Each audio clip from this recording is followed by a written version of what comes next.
그렇다면 반려견들이 스트레스를 받았을 때 보내는 감정 신호에는 뭐가 있나요?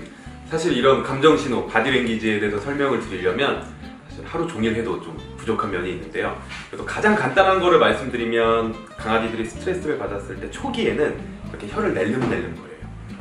매로하는 게 아니고요. 낼름낼름 거리는데 저는 사실 행동학을 공부하기 전에는 제가 강아지를 안을 때 저희 집 강아지를 안을 때 항상 낼름거리길래 이게 좋다는 표현인 줄 알았어요. 근데 사실 강아지들은 싫어한다고 표현을 하고 있는 거죠.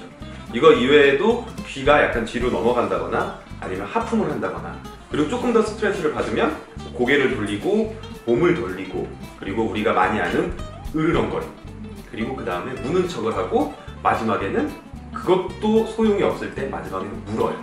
그래서 그동안 강아지들은 사실 보호자분들한테 나 이거 싫어 라고 이런 순서대로 항상 표현을 하고 있었는데 보호자분들이 이걸 모르니까 강아지들은 난 엄마랑 대화가 소통이 안 돼 라고 벌써 이렇게 알고 있는 거죠. 근데 만약에 이렇게 잘못된 나중에 뭐 이렇게 으르렁거리는 행동을 했을 때 우리가 너무 세게 혼낸다거나 때리면 강아지들은 그런 표현 없이 차근차근 보여주는 게 아니라 바로 무는 수도 있어요. 그래서 강아지들의 언어를 잘 아는 게 강아지와의 이 유대감과 잘 행복한 삶을 사는데 가장 첫 번째 조건 중에 하나예요.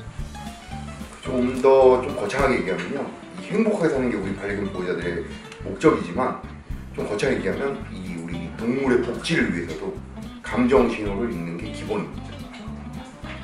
네, 그렇다면 보호자가 감정 신호를 읽지 못해서 무너진 신뢰를 다시 회복하려면 어떻게 해야 할까요?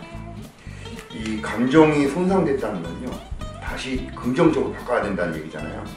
그러려면은 이 과학적 원리들이 있습니다. 고전적 조건화라는 원리인데 여기에서 트레이닝 기술이 카운터 컨디셔닝이나 둔감화라는 기술인데 이건 조금 어떻게 보면 일반 보호자분들 보기엔 조금 생소하고 이렇게 느껴질 수도 있는데 이 트레이너의 또 우리 교육의 자세를 좀 간단하게 말씀드리면 긍정 강화 트레이닝, 긍정 강화 교육 이런 게 많이 알려져 있잖아요. 이 자세에 대해서 한번 말씀드리겠습니다. 긍정 강화 트레이닝의 자세는 한 문장으로 얘기하면 잘한 것은 강화하고 못한 것은 무시한다. 근데 많은 보호자분들이 교육 그러면 또 훈련 이런 가치를 보면은 잘못한 게 있으면 고치려고만 들어가요. 그 고친다는 거를 한 단어로 교정이라고 하는데 이 틀을 짜놓고 잘못된 걸 쳐내야 되고 그러니까 당연히 물리력을 쓰고 아까 우리 강압을 쓰지 말자고 했는데 강압을 쓰고 하지마 안돼 이런 또 소리를 지르게 됩니다. 뭐 예를 들어서 우리 개가 손을 굳어요. 그러면 안돼 하지마 또 꿀밤도 때리고 주둥이도 잡고 이런 강압을 쓰잖아요. 이럴 때 무시 그리고 내가 원하는 행동 어떤 걸 하면 물질 않을까요? 물려고 하려는 신호가 보일 때 안자를 가리키는 겁니다. 내가 원하는 행동에 초점을 잡는 겁니다.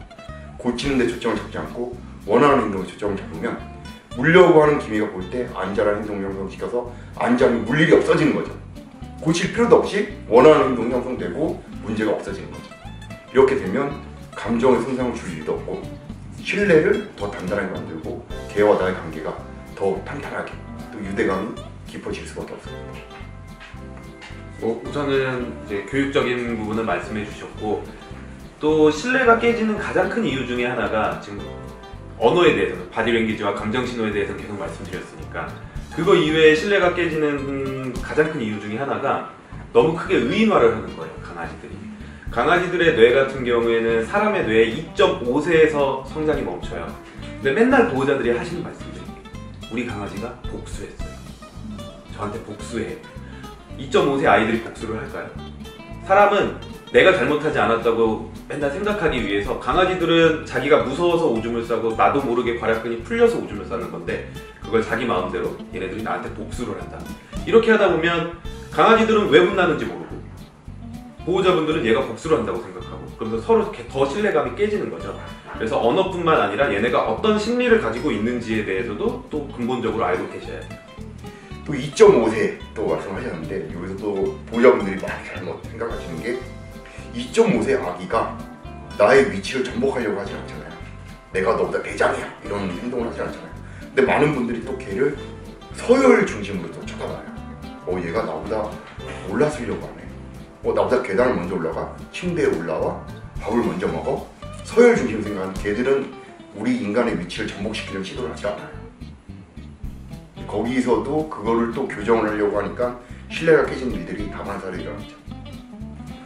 앞서 말한 내용들을 정리해보자면 스트레스 풀이가 정말 중요한데요. 그렇다면 집에서 쉽게 할 수 있는 스트레스 풀이 방법은 뭐가 있을까요? 그러니까 스트레스를 푸는 방법을 말씀하시는 거죠. 우선은 가장 첫 번째로 그리고 가장 중요한 것 중에 하나가 산책이에요. 근데 사실 많은 반려인들께서 산책을 해야 되는 건 알겠는데 왜 진짜 중요한지는 잘 모르고 계세요. 우선은 첫 번째로 피곤한 게가 행복한 게다라는 얘기를 해요. 우리가 남아있는 에너지를 다 쏟아내지 못하면 강아지들도 그 남은 에너지를 집에서 뭐 가구를 씹는다든지 아니면 짖는다든지 우리가 생각하는 문제 행동으로 풀게 되고요. 또 하나 이제 좀 뇌과학적으로 설명을 해보면 사람도 마찬가지지만 세로토닌이라는 행복 호르몬이 있어요. 근데 이 행복 호르몬 자체가 햇빛을 받아야지만 합성이 돼요. 그러니까 맨날 집에만 있는 아이들은 계속 행복 호르몬이 줄어드는 거죠. 근데 자주 밖에 나가서 햇빛도 받고 걷는 아이들은 행복 호르몬이 더 늘어나고 그걸로 인해서 스트레스도 더 줄고 좀 더 좋은 생활을 할 수가 있죠. 그리고 이제 집에서 스트레스 요소들, 지금 뭐 가구를 씹는다던가 짖는다던가 이런 요인들이 나타나면 보호자분들이 잘 관찰을 해야 된다. 얘네들을 탓하기 전에 어떤 게 얘네들한테 스트레스를 줄까? 그 자극을 제거하던가 뭔가 위치를 변경하던가 이런 식으로 관리를 먼저 해줘야 됩니다. 걔를 탓하기 전에. 그리고 집에서 이제 쉽게 할 수 있는 것들이 먹는 거.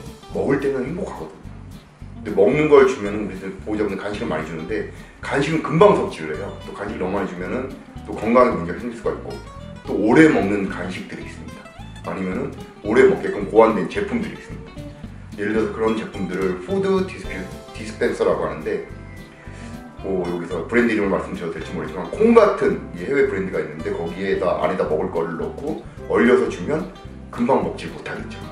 그 좋아하는 음식을 오래 먹으면서 행복하게 지내면서 그 외에 이 다른 자극들, 스트레스 주던 자극들을 긍정적으로 받아들일 수 있는 기회를 얻을 수가 있습니다.